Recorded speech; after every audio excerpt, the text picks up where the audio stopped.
رات کی قسم جب وہ چھا جائے اور دن کی قسم جب وہ روشن ہو جائے،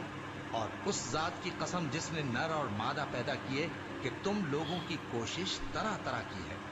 سو جس نے اللہ کے رستے میں مال دیا اور پرہیزگاری کی اور بہترین بات یعنی کلمہ توحید کو سچ جانا،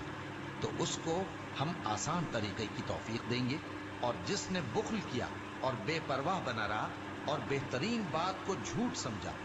تو ہم اسے رفتہ رفتہ سختی میں پہنچا دیں گے، اور جب وہ دوزخ کے گڑھے میں گرے گا تو اس کا مال اس کے کچھ بھی کام نہ آئے گا۔ یقیناً راہ دکھا دینا ہمارا ذمہ ہے، اور بے شک آخرت اور دنیا ہماری ہی ملکیت ہے۔ سو میں نے تم کو بھڑکتی آگ سے خبردار کر دیا ہے، اس میں وہی داخل ہوگا جو بڑا بدبخت ہے، جس نے جھٹلایا اور منہ پھیرا، اور جو بڑا پرہیزگار ہے وہ اس سے